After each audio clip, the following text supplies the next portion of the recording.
Hi, today's video we'll be talking about losing stones and how to avoid doing that. I'm the Chunky Jeweler, 28 years experience in the jewelry industry, and I want to try and educate you on how to avoid losing a precious diamond, whether it be an expensive stone or just a sentimental stone. Either or, you don't want to lose them.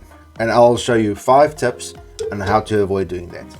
Tip number 1, always have your jewelry checked regularly by a certified jeweler. So usually they don't charge a lot, if they charge at all.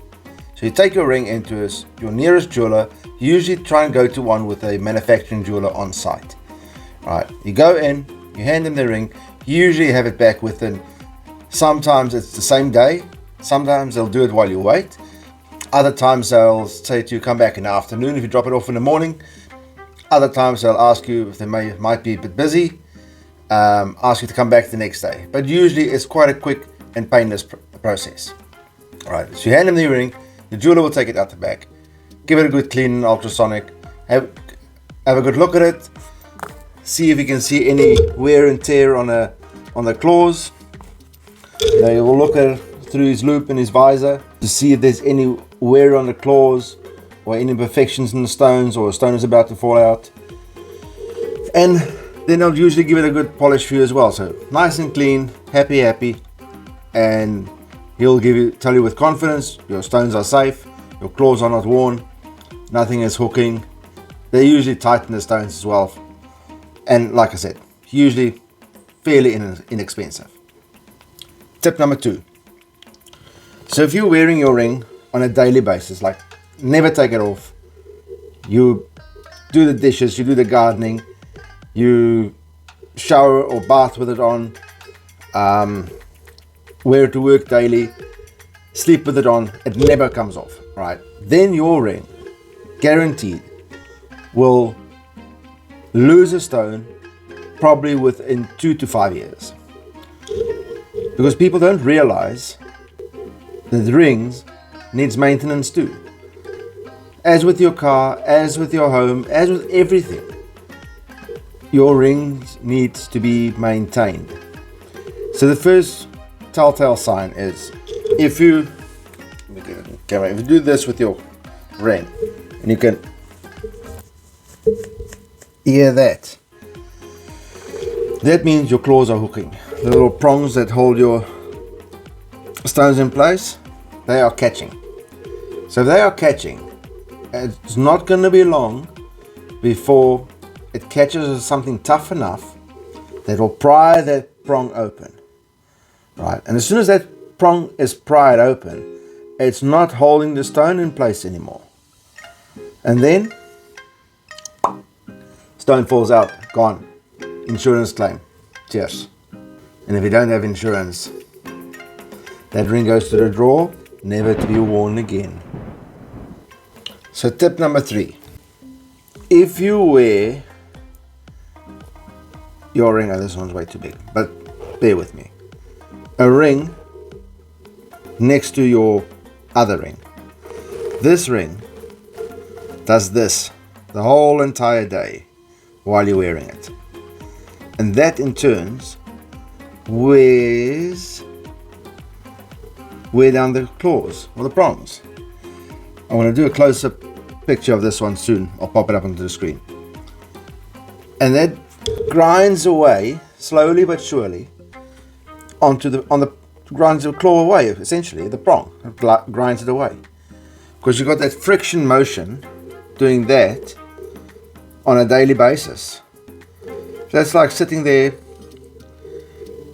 digging an escape hole from a prison cell. Just patiently sitting, grinding away, until one day the claw just snaps off and the stone falls out. So be wary. If you wear rings next to each other, the one will wear the other one down, or vice versa. Usually they wear each other down. But if you have a normal band on the one and stones on the other, guess which one is going gangbusters? The one with the stones. Okay, for tip number 5, bring this closer. For tip number 5, I want you to look closely at the ring. So what I want you to do to inspect your ring, your own ring. So from the top you can see that the claws appear to be nice and thick and strong. Right. But look, that one is about to fall out as well. Look at that. So you can take anything that's it's got a bit of a sharp point. If it's diamonds, it doesn't really matter if it's something like a toothpick. Toothpicks are good. Use a toothpick. And you just go around all the stones, just touching them and see if they, if they swim. So this one is swimming in the setting. Let's see. See there, it's rocking in the cradle. So that one is dangerously close to falling out. But what I want to show you is that one of my nails. I've been working the whole day.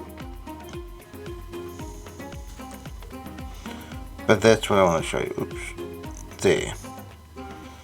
See how thin the metal is right there.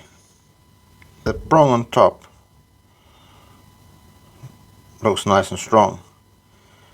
But if you look at it from the side, it is extremely thin.